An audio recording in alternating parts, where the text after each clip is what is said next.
بسم اللہ الرحمن الرحیم۔ صاحب کے ہنسنے پر حضور کی تنبیہ اور قبر کی یاد۔ نبی اکرم صلی اللہ علیہ وسلم ایک مرتبہ نماز کے لیے تشریف لائے تو ایک جماعت کو دیکھ کے وہ کھلا کر ہنس رہی تھیں اور ہنسی کی وجہ سے دانت کھل رہے تھے۔ حضور نے ارشاد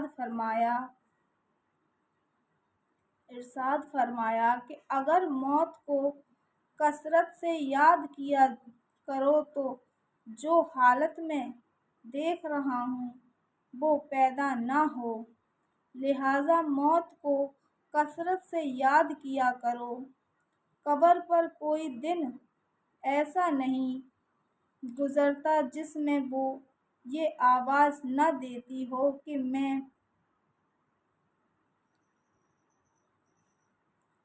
بیگانگی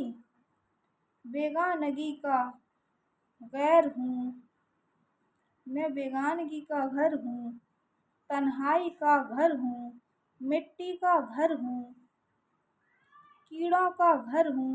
جب کوئی مومن قبر میں رکھا جاتا ہے تو وہ کہتی ہے کہ تیرا آنا مبارک ہے، بہت اچھا کیا تو آ گیا۔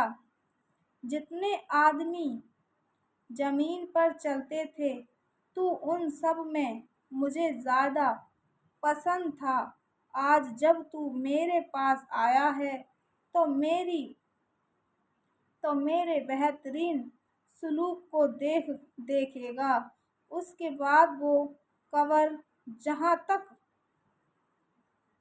مردے کی نظر پہنچ سکے وہاں تک بڑی ہو جاتی ہے اور ایک دروازہ سے اس میں جنت کا کھل جاتا ہے جس سے وہاں کی ہوائیں اور خوشبوئیں اس کو آتی رہتی ہیں، اور جب کوئی بدکردار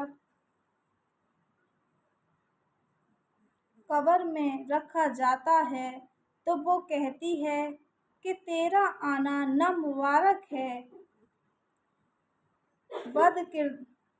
برا کیا جو تو آیا۔ زمین پر جتنے آدمی چلتے تھے تو ان سب میں تجھ ہی سے مجھے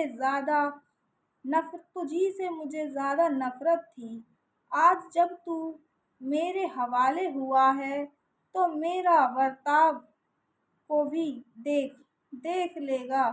اس کے بعد وہ اس طرح سے اس کو دباتی ہے کہ پسلیاں آپس میں ایک دوسرے میں گھس جاتی ہیں اور 70 اسدیوں سے فرائض مسلط ہو جاتی ہیں کہ اگر ایک بھی زمین پر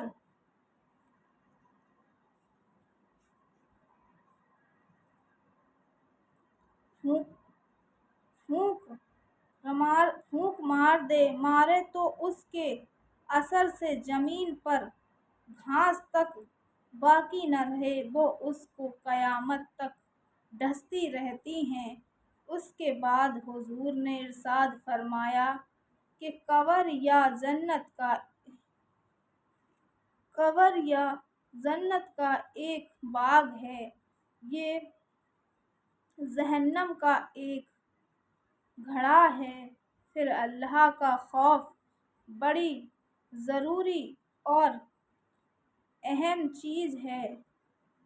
وہی وجہ ہے کہ حضور اقدس صلی اللہ علیہ وسلم اکثر کسی گہری سوچ میں رہتے تھے اور موت کا یاد کرنا اس کے لیے مفید ہے۔